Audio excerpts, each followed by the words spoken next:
Welcome to the Socialize strategy. It is Friday, and I am recording my last Croatia episode before I head back to the United States. So, live from my hotel room, if you're watching, we're going to dive into how often you should post on Instagram, what are the difference between posts, reels, stories, and an overview of Instagram. I love this because even though I think people, maybe they're on the app and they think they know everything about how to do things on the app, there is always learning that can be had when you really think about what's the purpose of each thing, how to manage each part of it. Instagram has exploded from just being a photo sharing app through the years, and how it takes little things from TikTok. It takes little things from, I don't want to say YouTube, but just the way TikTok takes some things from Instagram, Instagram takes some things from TikTok. So it does go, it's a little bit of a two-way street, but Instagram has pushed forward into threads. So there's just so many different ways to think about Instagram that I just want to make sure I'm covering a nice overview. And I am sharing this week. I have shared already by the time of this recording. I have shared that a very simple way, if you are new to Instagram and you're intimidated and you've never made a video before, I have posted and is linked in the newsletter, a very beginner how to make a reel. And I think this is so helpful because why did I do this? I'll tell you why. Because Tommy and Jenna, my son Tommy and his new wife Jenna, they have some Airbnbs, and they were, let's make some videos for our Airbnbs. And so Jenna took it on. She started an Instagram account. She's attempting to make videos. And one weekend when they were down, I said, let me give you a power Instagram lesson just to see what she knew and how I could help her. And I realized that even someone who spends a lot of time on Instagram, viewing, posting, commenting, there was a lot that she didn't know as someone who's been years on social media. And I'm like, this is enlightening. And she learned so much in that weekend, and her reels have improved so dramatically. And I'm so proud of her. So yay, Jenna, you go girl. I love seeing them come up now. All right, so because of that, I am spurred to share about Instagram on this podcast. So number one, how often should you post on Instagram? So the first thing is that social media apps like when you post to their channels consistently. So the more, the better. They want you, obviously, the whole point of social media apps is getting people to stay on them longer. So the more you post, the more comments you have, the more you're going to go back and answer comments. And so you're feeding what they are looking for as an app. So for starters, if you think about that, the more you're on the app, the better you're going to do. Okay? But you have to have a life and you have to find balance. So the idea is to post consistently without debilitating your life and becoming so where you're only spending your days looking at the phone. And there is a balance to be had. Look, I'm here, I'm working, I shoot all day and on production shoots, and then I find time to post my content in the evening. So I can't always be on these apps all day long. I wouldn't want to be. I want to live life. I want to meet people and interact. So balance is key. So how should you post? How often should you post? We like to say you should post to your stories every day if you can. I try to do it, and some days are just not happening. But mostly, and if you look at the successful creators, I love to mention Lorraine and Skinny Taste Gina and My Conquering Tammy, all of my experts that I've had on, they post consistently on their Instagram stories. That is where your loyal followers are watching you.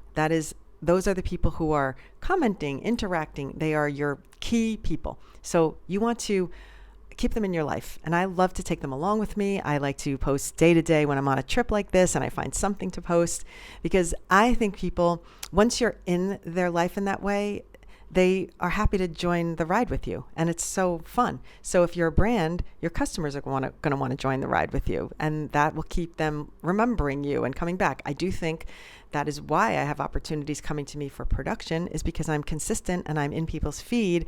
And so when they have a project, all of a sudden they'll be like, oh, I remember Helen was shooting something like that. And so they'll contact me. All right. So being in the story feed consistently is helpful.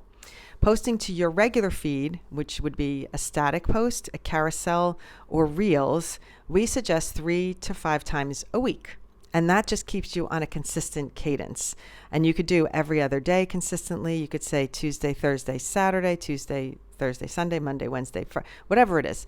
Pick 3 days and just be consistent, because that will keep your flow going and it will keep you on people's feed. So now let's break down the types of content and the best strategy for using them. The best strategy for static posts is try not to just post one single photo. If you are doing a static post, make it a carousel, meaning you select multiple photos and then you have a grouping of those photos with a caption. And then when you post it, what happens, and I'm going to give you the hot take on this, what happens is if your post, the first photo in the carousel shows up in someone's feed and they don't like it or comment on it, the Instagram platform will feed them the second and the third post. The second and the third photo in your carousel. So you have 2, 3, 4 chances to get in front of that person, and eventually they might interact. And I notice myself doing it as a viewer. Sometimes I'm scrolling so fast and I'm like, oh, I'll pass somebody, a friend of mine's like a graduation photo of their kid, and I'm just too fast and I didn't like it or whatever. Shortly thereafter, down as I scroll, the next photo in the carousel shows up and I'm like, oh, good, I'm so glad this is back. And then I can like and comment on it. So the platform feeds the first carousel post to your audience. And then if they don't interact with it, the platform feeds the second and the third. And watch it happen. When you're scrolling, look and see which dot it's on. When you're viewing a post, you could see the first dot shows it's the first of the carousel, the second and third dot, and so on. If a photo comes up on your page and it's the second or third dot, you can best know that the first one has already passed your feed and you probably didn't interact with it. I just love this. I think it's like the secret tip that no one knows about. All right, that's that one. Let's see. And the best strategy for using carousels is when you want to share images as a way of making a guide or hacks or some things where you want to maybe put titles on them. So you can use static posts to highlight different facets of your business with some titles on them, or you can just do photos, and people do it for personally for graduation photos and show like a group shot, or wedding photos, multiple shots of the wedding. So it's the ability to show one event with multiple posts. The next one is Reel. Why? Whether you love it or you hate it, Reels are the one that can get you seen the most by people who are not following you. They're most likely to go viral. They're most likely to get you in front of new eyeballs. That is why to post Reels. So the tutorial this week that I'm linking in the newsletter is how to post a Reel if you've never made a video before. So I'm excited because I think this one's going to be a good beginner lesson. And I shot it in the hotel room on my last hotel. So you know what? On the go. I'm shooting them. I'm going. I'm making the tutorials. I do not stop. That's a tip for you there. All right. So the best strategy for using Reels is the more you can post them, the better. And if you think, oh my gosh, I have to keep my Reel to 90 seconds, think again. If you upload a 3-minute video as a regular post, Instagram will put it into the Reels category. So anytime you upload a video, even if you say post instead of Reel, if it's a video, it will go into the platform as a Reel. Let me say that again. If you make a Reel from the beginning and you choose Reels and you say plus and you make your Reel, you only have up to 90 seconds. But if you make a video outside the app, you edit something in CapCut, it's 3 minutes long, you go to Instagram, you hit the plus. If it's more than 90 seconds, don't tap Reels, tap post. When you tap post, you can include the whole 3-minute video and it still puts it into the Reels platform. Play that back again. Rewind and play that back again if it's confusing, and I will remember to make a tutorial about that soon because I really think it's important and I think a lot of people don't know it. Now, stories. Instagram stories are the photos or videos you add to your Instagram profile that are in the circle at the top, and they only live for 24 hours. And they're great because you can make them live longer when you tap, and you can create it as a highlight. And if you notice at the top of your Instagram, some people have highlights in categories across the top. So you can categorize them after you've posted them to a story. You can make them into a highlight reel. So I could take all of my Croatia stories and put them in one little circle that says Croatia. And then people could just tap on that circle. And those would make stories live for longer than 24 hours. It is probably the last feature of Instagram that is a priority, but it's used a lot by businesses or people who want, when people go to their feed, they want them to be able to see a lot about them. So I probably should have like one that's just, I don't know, maybe tutorials or something, but it is an extra thing to manage in Instagram doing the highlights, but it could be really helpful. So stories, they live for 24 hours. They're your big circle. Underneath your username, above your thumbnails, but below your username, the ones that are going across the middle are highlights. Those are your stories that you have chosen to make permanent as a highlight.